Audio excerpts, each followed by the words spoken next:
आज सकाळी बोलत असताना आमदारांवर हल्ले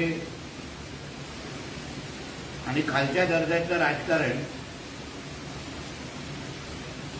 हे भारतीय जनता पक्षाचे सरकार आल्यापासून हे सुरू झालेलं आहे असे मुक्ताफळ या संजय राजाराम राऊतनी उद्गारलं। आता गजनी झालेला आणि उद्धव ठाकरेचा ज्यांना इतिहास माहित नाही तो त्या अशा पद्धतीचा आरोप अन्य लोकांवर करू शकतो। उद्धव ठाकरेंनी शिवसेनेमध्ये असताना हिंदू हृदय सम्राट बाळासाहेब ठाकरे जिवंत असताना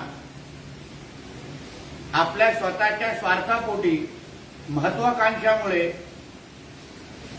शिवसेनेतल्या किती स्वपक्षीय नेत्यांच्या गाड्या फोडायला लावल्या, त्यांची घरं जाळायला लावली, जिल्हा प्रमुखांचे किती घरं उद्ध्वस्त केली ह्याची यादीच आम्ही महाराष्ट्रासमोर देऊ शकतो। कपटी आणि घाणेरड्या राजकारणामध्ये पीएचडी कोणी केलं असेल, कोणी केली असेल तर त्याचं नाव आहे उद्धव ठाकरे।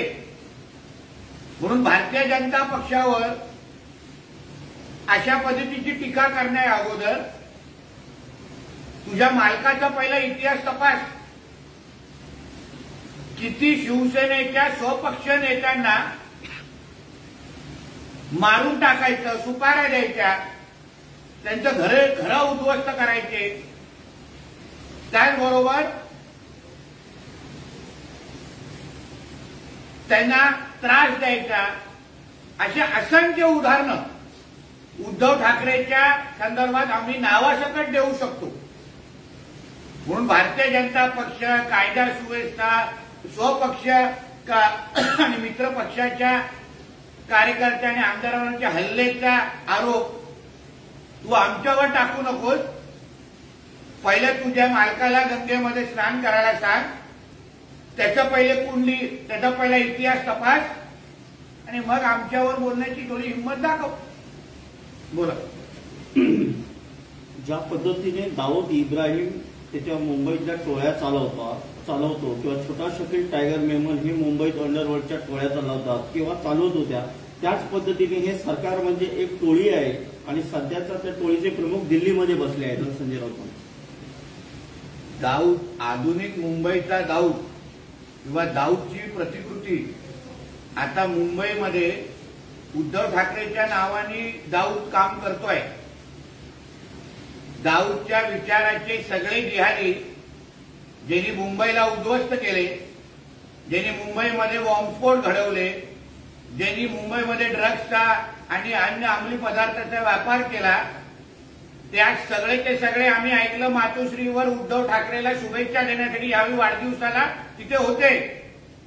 म्हणून दाऊद आणि छोटा शकील चा आता तिसरा पार्टनर किंबहुना बिझनेस पार्टनर ह्याचं नाव आता उद्धव ठाकरे म्हटलं तर ते चुकीचं ठरणार नाही। म्हणून मुंबईमध्ये आज जे काही जिहादी, अतिरेकी आणि ह्या लोकांच्या अंडरवर्ल्डच्या ज्या ऍक्टिव्हिटीज होत आहेत ते उद्धव ठाकरेच्या आशीर्वादाने चालले आहेत का, हा प्रश्न विचारण्याची वेळ आता आलेली आहे। मातोश्रीवर 27 जुलैला उद्धव ठाकरेच्या वाढदिवसाला कोण कोण आले, त्याच्यामध्ये किती अंडरवर्ल्डचे लोक होते, किती गँगवॉरचे लोक होते, किती अंमली पदार्थाचे डीलर होते, ह्याचे थोडा तपास पोलिसांनी केला तर अर्धा अंडरवर्ल्ड तुम्हाला 27 जुलैला यावेळी मातोश्रीवर दिसलं असतं।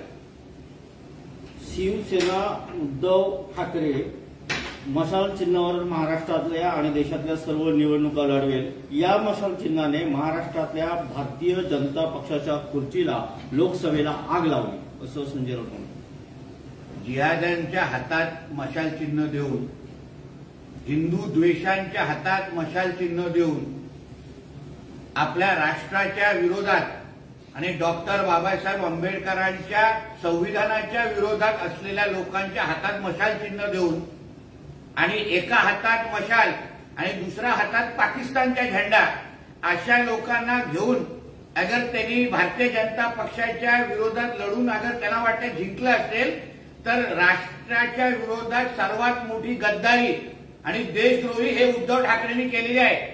उद्धव ठाकरेच्या प्रत्येक खासदाराच्या विजय मिरवणुकीमध्ये पाकिस्तानचा झेंडा फडकवत होता.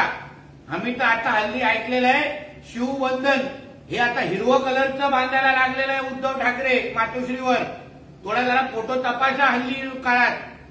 म्हणून स्वतःनी जसं ज्याचं हिरवकरण झालेलं आहे ना त्यांनी मशाल चिन्ह पहिलं कोणाच्या हातात दिलेलं आहे, दुसऱ्या हातात पाकिस्तानचा झेंडा आहे का, याही बद्दल थोडं संजय राजाराम राऊतनी उत्तर द्यावं. दिल्ली आणि गुजरातमधून महाराष्ट्राची सत्ता कंट्रोल केली जाते. विरोधी आणि सत्ताधारी आमदारांवर हल्ले होत आहेत. भाजप शासित राज्यात लोकशाही राहिलेली नाही असं संजय राऊत म्हणाले. भाजप शासित राज्यात अगर लोकशाही राहिली नसती तर हा तीनपाट अजूनपर्यंत जेलमध्ये असता. कारण ह्याच्यासारखा भ्रष्टाचारी आणि महिलांना छळ करणारा त्यांनी आता मनमोकळी पद्धतीने उद्या रोज सकाळी येऊन जसं मुक्ताफळ उधळतो ह्याला लोकशाही म्हणतात. टीका ऐकून घेण्याची क्षमता आमच्यामध्ये आहे, प्रतिउत्तर देण्याची क्षमता आमच्यामध्ये आहे, प्रत्येक प्रश्नाला उत्तर देण्याची हिंमत आमच्यामध्ये आहे आणि मैदानात उतरण्याची पण हिंमत आमच्याकडे आहे. म्हणून लोकशाही काय असते हे भारतीय जनता पक्षाच्या शासनामध्ये जाऊन विचार आणि आणीबाणी काय असते हे जरा काँग्रेसच्या शासित जाऊन विचार, स्वतःच्या राहुल गांधीला विचार. त्या लोकांनी आणीबाणी लावण्यामध्ये गांधी परिवाराने पीएचडी केलेली आहे, त्यांना जाऊन विचार आणीबाणी आणि काय असते. लाडकी बहीण योजनेवरून संजय राऊतांनी टीका केली आहे. लाडक्या बहिणीची फसवणूक आहे. 2 महिने निवडणुकीचे आहेत, त्यानंतर लाडक्या बहिणीला काही मिळणार नाही असं संजय राऊत म्हणाले. मग लाडकी बहीण योजना अगर फसवणूक असेल तर तुझ्या प्रत्येक उभाटाच्या सैनिकाला जाऊन सांग की लाडकी बहीण योजनेचा फायदा घेऊ नका. आज लाडकी बहीण योजनेच्या यादीमध्ये अर्धे उभाटाचे सैनिकांचे कुटुंब आहेत. मग त्यांना तुम्ही काय सांगत नाही की लाडकी बहीण योजनेचा फायदा घेऊ नका. एका बाजूने लाडकी बहीण योजना व टीका करायची आणि दुसऱ्या बाजूला ह्यांचेच कार्यकर्ते त्या योजनेचा लाभ घेत असताना दिसत आहेत. म्हणून लाडकी बहीण योजनाला बंद करण्याचा कार्यक्रम ह्या उभाटा आणि महाविकास आघाडी लोकांनी चालू ठेवलेला आहे. पण ही योजना प्रत्येक माता भगिनींपर्यंत आमचं सरकार पोहोचवणार आणि ही योजना ऑक्टोबरच्या नंतर पण अजून प्रभावी पद्धतीने आम्ही राबवणार. हे खुल्या डोळ्यांनी संजय राजाराम राऊत जेलमधून बघेल एवढं मी तुम्हाला सांगतो. राहुल गांधी सरकारवर हल्ला करत आहेत.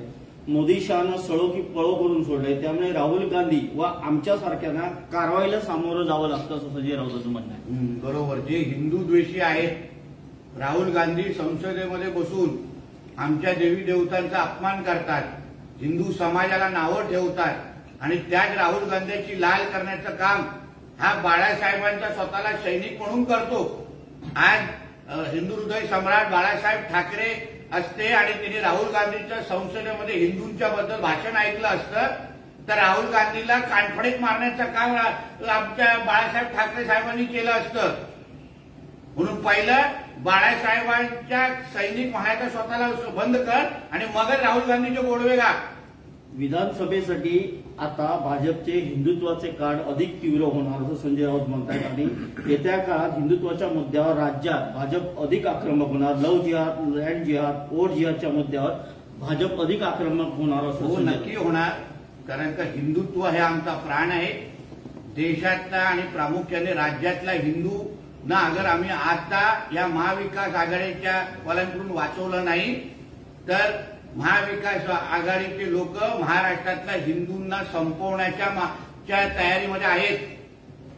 नियोजन आखलेलं आहे. जसं लोकसभेमध्ये या जिहाद्यांनी आपली ताकद दाखवली आणि हिंदूंना त्रास देण्याचं आणि डिवाइड करायचं सुरू केलेलं आहे. तुम्ही धारावीची घटना ही खूप शिकून जाणारी आहे. ज्यांनी भूमी जिहाद, लँड जिहादच्या विरोधात ज्या विश्व हिंदू परिषदच्या कार्यकर्त्यांनी आवाज उचलला त्या कार्यकर्त्याला ठेचून मारण्याचं काम या जिहाद्यांनी केलं.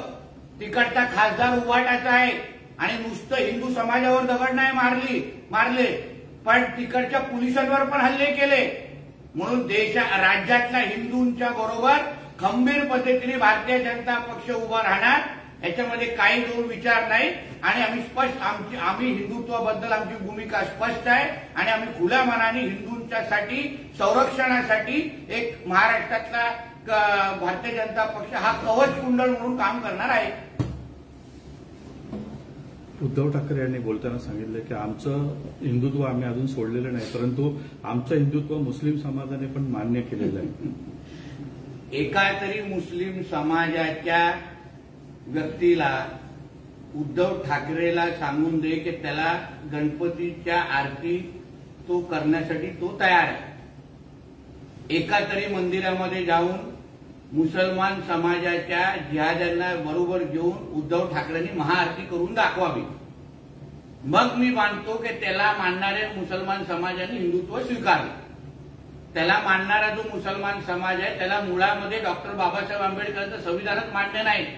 ह्या लोकांना आपल्या देशात आपल्या राज्यात शरिया कायदा लागू करायचा आहे आणि त्याच दिशेने हे काम करतायत आणि बळी पडण्याचं काम या उद्धव ठाकरेंनी केलेलं आहे. म्हणून त्यांनी हिंदुत्वाबद्दल बोलणं सोडून द्यावं. आता इस्लाम आणि आता मस्जिदीमध्ये नमाज पढण्याचं सुरू करावं एवढा सल्ला मी उद्धव ठाकरेला देईन. सर, राहुल गांधींचं भाषण आवडलं नाही म्हणून राहुल गांधी ईडीची कारवाईची शक्यता आहे. ईडी जर आली तर त्यांना चहा बिस्किट देईल असं राहुल गांधी यांनी म्हटलं. म्हणजे देशामध्ये भ्रष्टाचार करायचा, देशामध्ये पैशाची हेराफेरी करायची आणि त्याबद्दल अगर ईडी आणि या संस्थेने अगर तुम्हाला प्रश्न विचारलं तर मग अशा पद्धतीची भाषा करायची. ह्यापेक्षा गांधी कुटुंबियांनी लोकांना लुटण्याचं काम बंद करावं, भ्रष्टाचाराचं काम बंद करावं. अगर तुम्ही भ्रष्टाचार त्या दिवशी करणार नाही तुम्हाला ईडी सीबीआय बद्दल बोलण्याची गरज भासणार नाही. एबीपी माझा, उघडा डोळे बघा नीट.